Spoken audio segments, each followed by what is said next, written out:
அரசியல் காரணங்களுக்காக சிறையில் இருக்கின்ற தனது தாயாரான தியாபரராஜ் உதயகலாவை அவரது உடல் நலம் கருதியும் சிறுவர்களான எமது நலன் கருதியும் சிறையிலிருந்து வெளியில் வருவதற்கான வாய்ப்பை ஜனாதிபதி ஏற்படுத்தி தர வேண்டுமென அவருடைய மகள் டிலானி தியாபரராஜ் கோரிக்கை விடுக்கிறார்.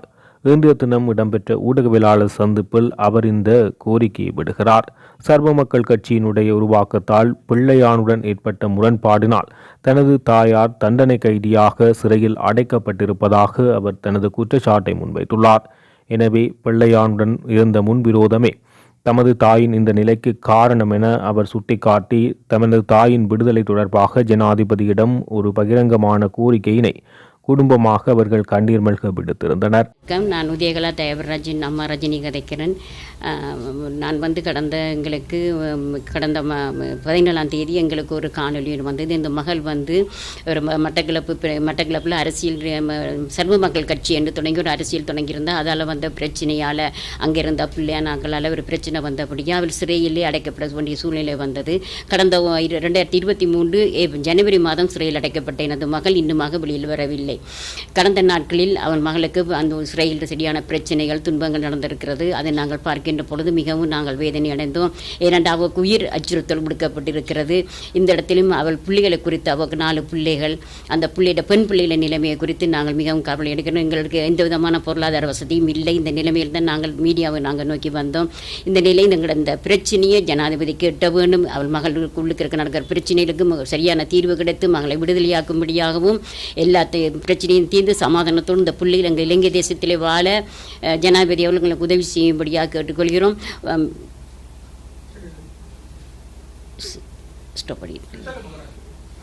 கேட்கிறோம். அவளுக்கு நடந்த அந்த வீடியோவில் எங்களுக்கு சரியான பயமாக கிடக்கு. நாங்கள் ஜனாதிபதி அவர்களுடைய செயலாளரை சந்திப்பதற்கு நாங்கள் செல்வதற்கும் எங்களுக்குரிய பொருளாதார வசதி இல்லை. நிச்சயமாக இந்த பிரச்சனை குறித்து நாங்கள் மகள் எங்கு இருக்கிறாள், என்ன செய்கிறாள், இப்போ எந்த நிலைமையில் இருக்கிறான்னு கூட எங்களுக்கு தெரியாது. இந்த 4 பிள்ளைகளும் எந்த டைம்லையும் அம்மா தாயாரை நோக்கி கதறிக்கொண்டு தான் இருக்கிறார்கள். அப்போ இந்த நிலைமையில் என்னால் எதுவும் செய்ய முடியாத நிலைமையில தான் நான் இன்றைக்கு உங்களோட தேடி வந்திருக்கிறேன். இதுக்கு நீங்கள் இந்த செய்தியை எவ்வளவு முடியுமோ பரவி இந்த செய்தி ஜனாதிபதிக்கு போய் அவரிடமிருந்து எங்களுக்கு நல்ல தீர்வு பெற எங்களுக்கு உதவி செய்ய முடியும் தான் நான் பத்திரிகை மாட்டுக்கு நான் வந்திருக்கிறேன். Hello everyone, I am Udayakala's Thiabaraj's eldest daughter speaking. Today I came here due to one reason, that's my mom. For past year she got arrested due to the political issues. She started a political party called All People Party that was quite famous in Bettiklo. She ran that party for almost 3 years. That time she came in issues with Pillayan. During that time he threatened her, life threats, and with that threat she complained to the president that time, Ranil Wickremesinghe. Due to that time he gave her protection, police protection to her house and to her. But even after that he gave her life threats in Facebook and gave many false information on Facebook and threatened her. But after that, on January 14th last year, she got arrested on a case she didn't know that existed. They harassed her inside prison. They did everything to make sure she wouldn't come out. We tried everything. We appealed to the court to get a bail. But the judge denied it, saying he couldn't give her a bail because she wouldn't come to court again. Due to that reason, she was in prison for almost 1 year. During that 1 year, they took her to Bettiklo on a fake case. During that case, they kept her in Bettiklo prison. They harassed her. She went on hunger strike for 21 days. During that time, my father came here and he gave out a press conference in the same press club. But nothing happened. So he went to President's office. They gave him a letter to continue her treatment and everything. So last month, we went to visit our mother. But during that time, she was not in a great condition. She was in a wheelchair. She couldn't even lift her head up. So we went to the police officer that was there. We gave them the letter to admit her in a hospital. But they straight up refused it. They said they cannot admit mom in a hospital because they said they cannot do it. Because due to her being in prison and her being, in 1 year prison stuff. So they wouldn't admit her to a hospital. After that, we again went to Director General's office, in which he gave us a good reply saying he will take care of mom and mom's case and he would soon try to release her and he would help us out with mom's cases. But this month, 17th, we received a video about mom's audio herself saying that she's not in a good condition right now and there's life threats to her. So all we want to do right now is get this news to the president to help us meet our mom. We don't want anything that much. We just want to meet our mom to know how is she and where is she and what is she doing. We don't know about her right now, nor we are in a condition to move out of Jaffna. We cannot go anywhere due to the financial problems we are struggling. Since it's just me and our grandma, we cannot work our finance together. For the past year, for the lawyers and everything, we worked up everything and gave everything. Now we are at the point of we cannot move anywhere. So we want to get this news to our president. And my mother has many evidence due to the politics and everything that happened around the politics. She gave even more press meetings in Betikulo that went viral. And due to that, he threatened mom with life. Now also, after my father's conference, there was threatening messages. But here I come today because we want to reach mom's audio to the president office so he can take a good decision against that case. My mom and dad did nothing wrong, nor did the judge actually looked into the case. So all we want to do right now is give a bail for mom or release our mom, or we want to know where mom is and what our mom is right now. So I hope the Justice Ministry and the President kindly take this matter into his consideration. Pillayan தற்போது பயங்கரவாத தடுப்பு பிரிவில் கைது செய்யப்பட்டு விசாரணையில் இருக்கின்ற நிலையில் பிள்ளையானின் கைதுக்கு நான் தான் காரணம் என பாராளுமன்ற உறுப்பினர் சாணக்கியன் தற்போது ஒரு தகவலை தெரிவித்துள்ளார். 2024 ஆண்டு பாராளுமன்றத்தில் நான் உரையாற்றும் போது பிள்ளையான் உயிர்த்த ஞாயிறு தாக்குதலுடன் தொடர்புடையவர் மற்றும் பல்வேறு குற்ற செயல்களுடன் தொடர்புடையவர், அவரை கைது செய்து விசாரணை செய்தால் பல உண்மைகளை கண்டறியலாம் என நான் அன்று தெரிவித்த கருத்தும் என்னுடைய கூற்றின்படியே தற்போது பிள்ளையான் அவர்கள் கைது செய்யப்பட்டுள்ளதாக சாணக்கியன் தெரிவித்துள்ளார். மேலும் இது தொடர்பான பல்வேறு ஆதாரங்களையும் விடயங்களையும் சாணக்கியன் தெரிவித்தார். இன்று கால்கிஸ் நீதிமன்றத்திலே தன்னுடைய நட்பேருக்கு களங்கம் ஏற்படுத்தும் வகையாக நான் ஒரு அறிக்கை கொடுத்ததாக சொல்லி பிள்ளையான் இல்லாவிட்டால் சிவனேஸ்வரி சந்திரகாந்தன் அவர்களால் மான நஷ்டம் கோரி தாக்கல் செய்த வழக்கு எடுக்கப்பட்டது. அந்த வழக்கு எதிர்வரும் 8ஆம் மாதம் 18ஆம் தேதிக்கு புதிய தேதி அறிவிக்கப்பட்டிருக்கு. கடந்த அமர்வின் பொழுது பிள்ளையான் அவர்கள் வராத காரணத்தினால் 50,000 தண்ட பணம் வழங்கப்பட்டது. ஆனால் இன்று சட்டத்தரணிகள் பேசி இந்த 18ஆம் தேதிக்கு ஒரு தேதியை குறித்திருக்கிறார்கள். உண்மையிலே இந்த வழக்கு எனக்கு எதிராக போடப்பட்டதுக்கான காரணம் 2023ஆம் ஆண்டு ஈஸ்டர் குண்டுவெடிப்பினுடைய 4வது வருட பூர்த்தியை முன்னிட்டு நீதி கோரி நாங்கள் மட்டக்களப்பிலே செய்த ஒரு நிகழ்வு ஒன்றிலே அசாத் மௌலானா என்ற நபர் ஐநாவுக்கு ஒரு அறிக்கை சமர்ப்பித்திருந்தார் என்றும் அதிலே பிள்ளையான் அவர்களுக்கு தொடர்பு இருக்கிறதாகவும் கூறப்பட்டிருக்கிறது. அவ்வாறு சொல்லப்பட்டது உண்மையாயிருந்தால் பிள்ளையான் அவர்கள் இந்த ஈஸ்டர் குண்டுவெடிப்பிலே சம்பந்தப்பட்டவர்கள் நான் சொன்னதை வைத்துதான் எனக்கு வழக்கு தொடரப்பட்டிருந்தது.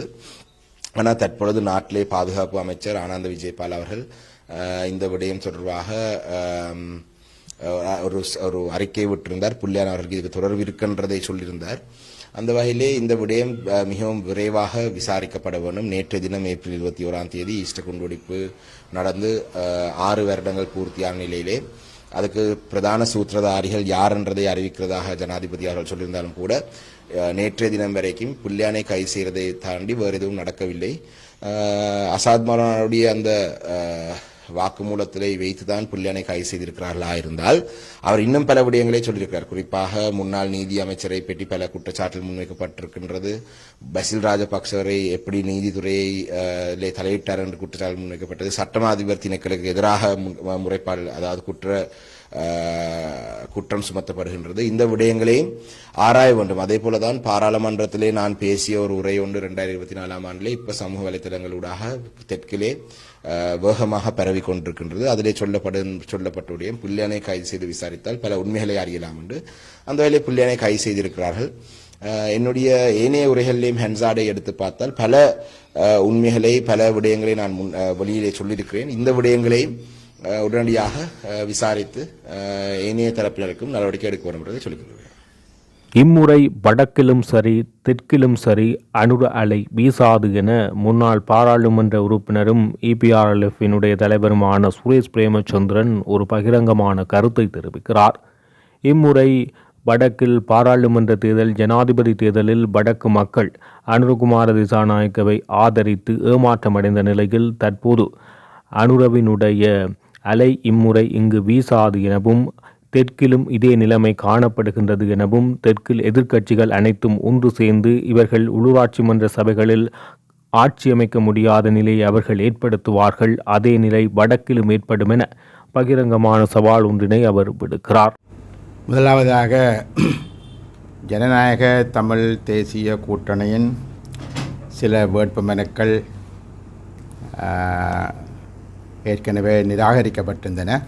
ஆனால் அவற்றுக்கு எதிராக நாங்கள் நீதிமன்றம் சென்று நிராகரிக்கப்பட்ட அனைத்து இடங்களிலும் நாங்கள் மீண்டும் போட்டியிடுவதற்கு நீதிமன்றம் அதற்கான உத்தரவை வழங்கியிருக்கிறது.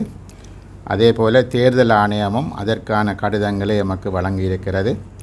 ஆகவே நாங்கள் எந்தெந்த பிரதேச சபைகளில் போட்டியிடுவதற்காக வேட்புமனுக்கள் தாக்கல் செய்தோமோ அந்த அனைத்து இடங்களிலும் நாங்கள் போட்டியிடுவதற்கான உத்தரவை நீதிமன்றமும் தேர்தல் ஆணையமும் வழங்கி இருக்கிறது என்ற விடயத்தை முதல் நான் எல்லோருக்கும் சொல்லிக்கொள்ள விரும்புகின்றேன். ரெண்டாவதாக, இது ஒரு உள்ளூராட்சி சபை தேர்தலாக இருந்தாலும் கூட ஆளும் தரப்பினுடைய ஜனாதிபதி, பிரதமர், ஏனைய அமைச்சர்கள் போன்றோர் வடக்கு கிழக்குக்கு அடிக்கடி அவர்கள் தமது விஜயத்தை மேற்கொண்டு வருகிறார்கள். அடிக்கடி விஜயம் மேற்கொள்வது மாத்திரமல்ல, ஒரு விதமான எச்சரிக்கையையும் தமிழ் மக்களுக்கு அவர்கள் வெளியிட்டு வருகிறார்கள். அதாவது அவர் முக்கியமான ஒரு பிரச்சனையாக இப்பொழுது பேசப்படுகிற விடயம் என்னவென்றால், என்பிபி என்று சொல்லக்கூடிய தேசிய மக்கள் சக்தி எந்தெந்த பிரதேச சபைகளில் வெல்கிறதோ அதற்கு மாத்திரம்தான் நாங்கள் நிதியுதவி வழங்க முடியும் என்றொரு விடயத்தை பல்வேறுபட்ட இடங்களில் ஜனாதிபதி அவர்கள் மீண்டும் மீண்டும் சொல்லி வந்திருக்கின்றார். ஆனால் இப்பொழுது தான் அப்படி சொல்லவில்லை, தான் சொன்னதை வேறு விதமாக இவர்கள் சொல்கிறார்கள் என்ற விதமான ஒரு மாற்று கருத்தை அவர்கள் சொல்லி முயற்சித்தாலும் கூட அவர் உண்மையாகவே மக்களுக்கான ஒரு எச்சரிக்கையாக, நீங்கள் எங்களுடைய தரப்புக்கு அல்லது எங்களுடைய கட்சிக்கு நீங்கள் வாக்களிக்காவிட்டால் அந்த பிரதேச சபைக்கான ஒதுக்கீடுகள் எதையும் பாராளுமன்றம் அல்லது ஜனாதிபதி அவர்கள் செய்ய மாட்டார்கள் என்ற விதமான ஒரு எச்சரிக்கையை அவர் போகிற வார சகல கூட்டங்களிலும் அது சொல்லப்படுகிறது. இது உண்மையாகவே ஒரு சட்டத்திற்கு முரணான ஒரு கருத்தை இவர்கள் சொல்லிக் கொண்டிருப்பதை தேர்தல் ஆணையகம் அதை இன்னும் பார்த்து கொண்டு தான் இருக்கின்றது. அது தொடர்பான எந்த விதமான விளக்கங்களும் கேட்கப்படவும் இல்லை. அது தொடர்பான எந்த விதமான நடவடிக்கைகளையும் கூட தேர்தல் ஆணையகம் இன்னும் எடுக்கவும் இல்லை. ஆகவே தொடர்ந்து அவ்வாறான ஒரு பிரச்சாரம், அவை நாங்கள் ஆளுந்தரப்புக்கு வாக்களித்தால் மாத்திரம்தான் அது பிரயோசனமானது என்ற ஒரு கருத்து பரவலாக சொல்லப்படுகிறது. ஆனால் உண்மையான விடயம் என்னவென்றால், நான் ஏற்கனவே குறிப்பிட்டிருக்கிறேன், உள்ளூராட்சி சபைகள் அனைத்தும் மாகாண சபைகளுக்கு கீழே வரக்கூடியவை. ஆகவே மாகாண சபைகளுக்கு ஊடாகத்தான் உள்ளூராட்சி சபைகளுக்கான நிதி ஒதுக்கீடுகளை செய்ய முடியும். அவை மாகாண சபைகளுக்கான ஒதுக்கீடுகள் என்று வருகிற பொழுது உள்ளூராட்சி சபைகளுக்கு எவ்வளவு ஒதுக்கீடுகள் தேவை என்பதை மாகாண சபை பாராளுமன்றத்தினுடைய நிதி குழுவுக்கு அறிவிப்பதன் ஊடாக அது அதனுடைய வரவு செலவு திட்டத்தில் அவர்கள் எவ்வளவு தூரம் ஏற்றுக்கொள்கிறார்கள் என்ற அடிப்படையில் தான் இந்த விடயங்கள் நடக்கும். ஆனாலும் கூட என்ன சொல்லப்படுகிறது என்று சொன்னால், பாராளுமன்றத்துக்கு சம்பந்தம் இல்லாமல் இருக்கக்கூடிய உள்ளூராட்சி சபைகள் நிச்சயமாக அது நேரடியாக அவர்கள் அதில் தலையிட முடியாது என்பதுதான் சட்டத்தில் இருக்கக்கூடிய விடயம். 13வது திருத்தத்தை அரசாங்கம் ஏற்றுக்கொண்டு நடைமுறைப்படுத்துகிறது என்று சொன்னால், அல்லது 13வது திருத்தம் ஒரு அரசியல் சாசனத்தில் ஏற்றுக்கொள்ளப்பட்ட விடயமாக இருக்கிற பொழுது முக்கியமான விடயம் என்னவென்றால், அதற்கு நேரடியாக அரசாங்கம் தலையிட முடியாது, மாகாண சபை கூடாகத்தான் அந்த தலையீடுகள் இருக்க முடியும் என்பது. இருந்தாலும் கூட ஜனாதிபதியோ பிரதமரோ என்னவிதம் அவர்கள் வருகிற பொழுது தாங்கள் இந்த அவர்கள் சொல்லக்கூடிய இந்த விளக்கங்கள் என்பது மக்களை நிச்சயமாக அவர்களை ஏதோ ஒரு விதமாக ஏமாற்றி அல்லது அச்சுறுத்தி தமக்கான வாக்குகளை விழ வைப்பதற்கான ஒரு முயற்சிகளை அவர்கள் மேற்கொண்டு வருகிறார்கள் என்று தான் நாங்கள் நிற்கின்றோம். ஆகவே இது மாத்திரமல்லாமல் அவர்கள் பேசுகிற பொழுது முக்கியமாக ஜனாதிபதி அவர்கள் பேசுகிற பொழுது எனது சகோதரனும் கடத்தப்பட்டார், அவர் காணாமல் போன அந்த துன்பத்தை பற்றி எனது குடும்பத்திற்கும் எனக்கும் விளங்கும் என்று சொன்னாலும் கூட இன்று வரை காணாமல் போனோர் தொடர்பாக காத்திரமான எந்த விதமான நடவடிக்கைகளும் இவர்கள் எடுக்கவில்லை என்பது மாத்திரமல்ல, முக்கியமாக நீங்கள் பார்த்தீங்கன்றால் பெரிய பிரித்தானியா ஒரு சிலருக்கு எதிராக போக்குவரத்து தடையை விதித்தது. முக்கியமாக உங்களுக்கு தெரியும், கருணா அவர்கள் நேவியினுடைய கடற்படையினுடைய பொறுப்பாக இருந்தவர், இராணுவத்திற்கு பொறுப்பாக இருந்த இப்படி சில பேருடைய அதுக்கெல்லாம் தடை விதிக்கப்பட்டது. ஆனால் ஜனாதிபதியாக இருந்தவர் அவற்றை கண்டனம் செய்தது மாத்திரமல்லாமல் அவற்றை நாங்கள் ஏற்றுக்கொள்ள மாட்டோம். ஆகவே அவரை பொறுத்தவரையில் அவ்வாறான விடயங்கள் இதையும் ஏற்றுக்கொள்ள மாட்டாராக இருந்தால் காணாமல் ஆக்கப்பட்டோர் தொடர்பாக என்ன விதமான நீதியை அவரால் பெற்றுக் கொடுக்க முடியும் என்ற ஒரு கேள்வி இருக்கின்றது.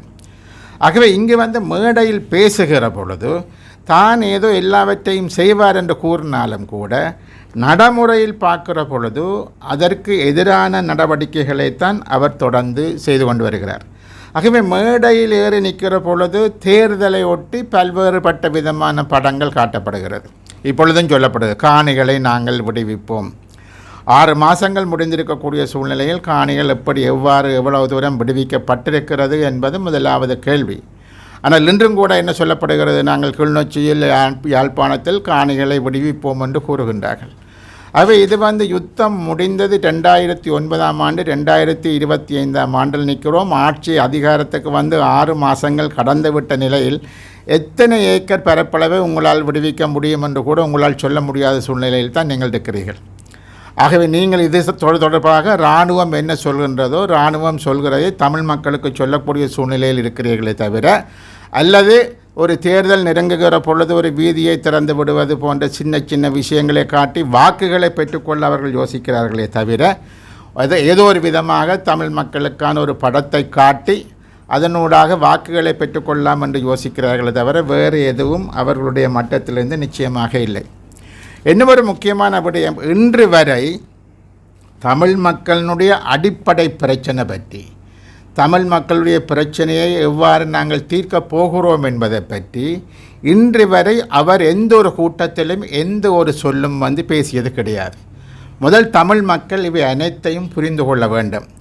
இப்பொழுது இருக்கக்கூடிய ஜனாதிபதியோ பிரதமரோ குறைந்தபட்சம் தமிழ் மக்களுடைய இனப்பிரச்சனையை தீர்ப்பதற்கு நாங்கள் இன்னென்ன கொள்கைகளை கொண்டிருக்கிறோம் என்று சொல்வதற்கு கூட அவர்கள் தயாராக இல்லாத ஒரு சூழ்நிலையைத்தான் எங்களால் பார்க்கக்கூடியதாக இருக்கிறது. ஆகவே அவ்வாறான ஒருவர் எல்லா பிரச்சனைகளையும் தீர்த்து விடுவார் என்று தமிழ் மக்கள் நம்ப முயற்சிப்பது என்பது முதலாவது ஒரு தவறான விடயம். ஏற்கனவே அவ்வாறான ஒரு நம்பிக்கையில் வாக்குகள் அளித்திருந்ததால் நாங்கள் இப்பொழுது இருக்கக்கூடிய சூழ்நிலை, நாங்கள் தமிழ் மக்கள் தெரிவு செய்துவிட்ட தேசிய சக்தியினுடைய NPP என்று சொல்லக்கூடிய கட்சியினுடைய தமிழ் பாராளுமன்ற உறுப்பினர்கள் என்ன நிலையில் இருக்கிறார்கள் என்பது ஒரு விடயம். இரண்டாவதாக நாங்கள் பார்க்கிற பொழுது, நாங்கள் ஆட்சி அதிகாரத்தில் இருப்பவர்களை விமர்சித்தால் அல்ல ஆட்சி அதிகாரத்தில் இருப்பவர்கள் மீது எங்களது சந்தேகங்களை தெரிவித்தால் அல்லது அவர்களது நடவடிக்கைகள் மீது எங்களது கருத்துக்களை வெளியிட்டால் உடனடியாக இப்பொழுது ஒரு விடயம் பின்பற்றப்படுகிறது என்றால் ஒரு தனிநபர்களுக்கு மேல் சேரடிப்பது. அதற்காக சில பேரை அவர்கள் விலக்கி வேண்டி வைத்திருக்கிறார்கள், சில ஊடகங்களை விலக்கி வேண்டி வைத்திருக்கிறார்கள்.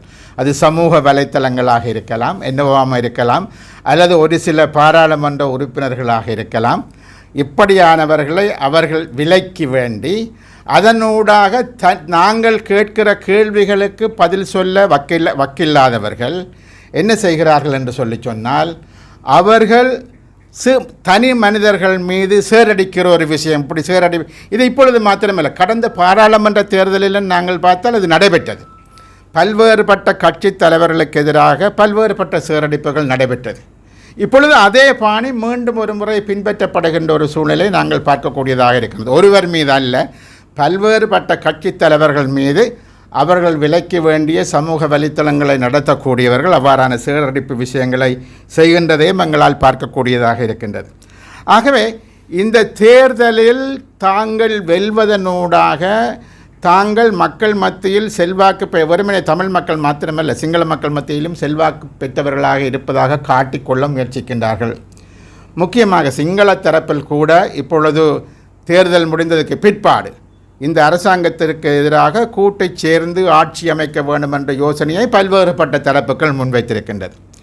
அதே போல தான் வடக்கு கிழக்கிலும் அதே விதமான நிலவரங்கள் தான் இருக்கின்றது. ஆகவே இந்த நிலையில் இவர்கள் தாங்கள் வெல்வோம் என்று எதிர்பார்ப்பது எல்லாம் ஒரு பகல் கனவாகத்தான் நிச்சயமாக இருக்க முடியும்.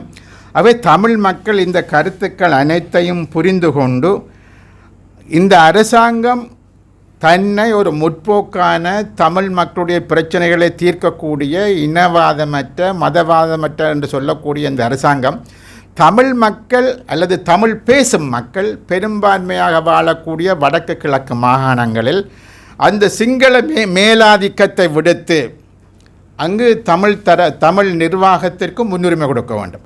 உங்களுக்கு வவுனியாவை நாங்கள் பார்த்தோமாக இருந்தால் அது ஒரு சிங்கள ஜியை தான் இன்னும் இருந்து கொண்டிருக்கிறார். ஆனால் அது மிக பெருமளவில் தமிழ் பேசக்கூடிய ஒரு இடம். அதே போல் முன்னர் நமக்கு ஒரு சீஃப் செக்ரட்டரி இருந்தார், இப்பொழுது மாற்றப்பட்டிருக்கலாம். அதே போல் உங்களுக்கு ஹெல்த் சுகாதாரம் சம்பந்தமாக அது இப்படி பல்வேறுபட்ட இடங்களில் நீங்கள் பார்த்தீங்கன்னு சொன்னால் மிக பெரும்பான்மையாக தமிழ் பேசும் மக்கள் வாழக்கூடிய இடங்களில் இன்னும் கூட அந்த சிங்கள எதேச்சாதிகாரத்தை அல்லது மேலாதிக்கத்தை நிலைநிறுத்தக்கூடிய வகையில் தான் இவர்களுடைய செயற்பாடுகளும் இருந்து கொண்டிருக்கின்றது. ஆகவே நாங்கள் முன்வைக்கக்கூடிய இந்த குற்றச்சாட்டுகளுக்கு அல்லது விமர்சனங்களுக்கு அல்லது இந்த கருத்துக்களுக்கு நீங்கள் இயலுமாக இருந்தால் இந்த கருத்துக்களை நீங்கள் சரியான முறையில் அதற்கான பதிலை சொல்ல வேண்டும். இல்லை நீங்கள் சரியான முறையில் நடக்கிறீர்களாக என்று சொன்னால் அதனை சரியான கருத்தாக சொல்ல வேண்டும். அதனை விடுத்து நீங்கள் விலைக்கு வேண்டிய ஊடகங்களினூடாக குற்றச்சாட்டுகளை சுமத்துவது என்பது ஏற்றுக்கொள்ளக்கூடிய விடயமல்ல. ஆகவே வருகிற மாதம் 6ஆம் தேதி வரக்கூடிய இந்த உள்ளூராட்சி சபை தேர்தல் என்பது தமிழ் மக்களை பொறுத்தவரையில் அது மிக மிக முக்கியமானது. ஏனென்று சொன்னால் அந்த தேர்தலை வைத்துக்கொண்டு தமிழ் மக்களுடைய எதிர்காலத்தையே இல்லாமல் செய்யக்கூடிய ஒரு வழியை இந்த அரசாங்கம் செய்ய முயற்சிக்கிறது. தயவு செய்து தமிழ் மக்கள் அதனை புரிந்து கொள்ள வேண்டும். ஆகவே அந்த வரக்கூடிய தேர்தல் முடிவுகளை வைத்துக்கொண்டு இது எல்லாமே தன்னுடைய கட்டுப்பாட்டுக்குள் இருக்கிறது. தமிழ் தரப்பு என்பது இல்லை தமிழ் தலைவர்கள் இதிலிருந்து விலத்தி கொள்ளலாம். இப்பொழுது தையிட்டு பிரச்சனை சொல்லப்படுகிறது தானே, தையிட்டு பிரச்சனைக்கு சொல்லினோம். இதுக்குள்ள தமிழ் தலைவர்கள் யாரும் தேவையில்லை, தமிழ் அரசியல் பிரமுகர்கள் தேவையில்லை, நாங்கள் புத்தபிக்குகளோடு பேசி பிரச்சனையை முடிப்போம். இப்போ என்னத்துக்கு ஒரு கட்சி இருக்குது, என்னத்துக்கு அரசியல் தலைவர்கள் இருக்கிறார்கள்? இவர்கள் தமிழ் மக்களினுடைய தேவைகளை தமிழ் மக்களுடைய பிரச்சனைகளை பற்றி பேசுவதற்கும் அதனை பாதுகாப்பதற்கும் அதற்காக வாதாடுவதற்குமாகத்தான் மக்கள் தெரிவு செய்து விட்டிருக்கிறார்களே தவிர அவர்கள் மூட்டை முடிச்சுகளை கட்டிக்கொண்டு போவதற்கல்ல. ஆகவே உண்மையாகவே ஜனாதிபதி அவர்கள் ஒரு நேர்மையானவராக இருப்பாராக இருந்தால் என்ன செய்ய வேண்டுமென்றால் இந்த தமிழ் தலைவர்களை கூப்பிட்டு அவர்களுடன் பேசி இந்த பிரச்சனைகளை ஒரு தீர்வுக்கு கொண்டு வர முயற்சிக்க வேண்டும். ஆனால் அவர்கள் எல்லாரையும் ஒதுக்கிவிட்டு அவர் புத்தபிக்குகளுடன் மாத்திரம் பேசி பிரச்சனையே புத்தபிக்கு மாதிரி தானே. ஆகவே அப்படி இருக்கிற பொழுது இதனை எவ்வாறு அவர் தீர்ப்பார் என்று சொன்ன பல கேள்விகள் இருக்கின்றது. அது இந்த வரக்கூடிய தேர்தலை பொறுத்தவரையில் தமிழ் மக்கள் தயவு செய்து இவர்கள் சொல்லக்கூடிய பசப்பு வார்த்தைகளை நம்பாமல், இவர்கள் சொல்கின்ற பொய்களை நம்பாமல், இவர்கள் காட்டக்கூடிய படங்களை நம்பாமல் நிச்சயமாக நீங்கள் ஒரு சரியான முடிவுகள் எடுத்து செயற்பட வேண்டும் என்பது அனைத்து தமிழ் தரப்புகளினுடைய கோரிக்கையாகவும் இருக்கின்றது. ஜனநாயக தமிழ் தேசிய கூட்டணி முக்கியமாக இந்த நேரத்தில் இந்த கருத்துக்களை உங்களுக்கு தெளிவுபட கூறுவது மாத்திரமல்ல, நீங்கள் சங்கு சின்னத்துக்கு வாக்களிப்பதனூடாக நிச்சயமாக நாங்கள் பாரிய மாற்றங்களை, அதாவது அரசாங்கம் சொல்லக்கூடிய ஊழலற்றதிலும் விட மிக மிக நேர்மையான திறமையான பிரதேச நிர்வாகங்களை நடாத்துவதற்கு நிச்சயமாக நீங்கள் ஜனநாயக தமிழ் தேசிய கூட்டணியினுடைய சங்கு சின்னத்திற்கு வாக்களிக்க வேண்டும் என்றும் நாங்கள் கேட்டுக்கொள்ள விரும்புகின்றோம். நன்றி. பாராளுமன்ற உறுப்பினர்கள் விளையாட்டுக்கழகங்களுக்கு நிதியுதவிகள் மற்றும் அன்பளிப்புகளை வழங்கி வருகிறார்கள். நிச்சயமாக இது முழுக்க ஒரு பிழையான ஒரு விடயம் மாத்திரமல்ல, இது லஞ்சம் கொடுப்பதற்கு தயாரான இந்த அரசாங்கம் லஞ்சத்துக்கும் ஊழலுக்கும் எதிராக போராடுவதாக இருந்தால் முதலாவதாக இந்த மக்களுக்கு லஞ்சம் கொடுக்கின்ற நிகழ்வை முதலாவதாக நிறுத்த வேண்டும். அது எந்த ஒரு பாராளுமன்ற உறுப்பினரோ கட்சி தலைவர்களோ யாரோ இவ்வாறான விளையாட்டு என்ன குழுக்களுக்கோ அல்லது வேறு எங்கோ என்ன விதமான உதவிகள் ஒத்தாசைகள் தேர்தல் காலத்தில் செய்தாலும் அது வாக்குகளை பெறுவதற்கான லஞ்சமாகத்தான் கணிக்கப்படும். தேர்தல் ஆணையகம் அது சம்பந்தமான காத்திரமான நடவடிக்கைகள் எடுக்க வேண்டும். ஆனால் நாங்கள் பார்க்கின்ற பொழுது ஆளுந்தரப்புக்கு அவர்கள் விசுவாசமாக போகிறார்கள் என்று சொன்ன பல கேள்விகள் எழக்கூடிய நிலையில் தான் இருக்கிறது. என்று சொன்னால் ஜனாதிபதியினுடைய பேச்சுக்கு எதிராக எந்த விதமான காத்திரமான நடவடிக்கைகள் இதுவரை எதுவும் எடுக்கப்படவில்லை. இப்படியான விஷயங்கள் இந்தியாவில் நடக்குமாக இருந்தால் தேர்தல் ஆணையகம் உடனடியாகவே அவர்களை கூப்பிட்டு அதற்கான கருத்துக்களை அதற்கான பதில்களை கேட்கின்ற பல விஷயங்களை நாங்கள் முன்னால் பார்த்திருக்கின்றோம். ஆகவே தேர்தல் ஆணையகம் என்பது குறைந்தபட்சம் இந்தியாவை பார்த்தாவது ஒரு நேர்மையான சுதந்திரமான சரியான தேர்தலை வைப்பதற்கு அவர்கள் முயற்சி செய்ய வேண்டும் என்று நான் கேட்டுக்கொள்ள விரும்புகின்றேன். மெண்டல் ஆக்களுக்கான பதில்களை நான் சொல்ல விரும்பவில்லை. அதாவது மெண்டலாகவே இருந்துட்டு போட்டோம்.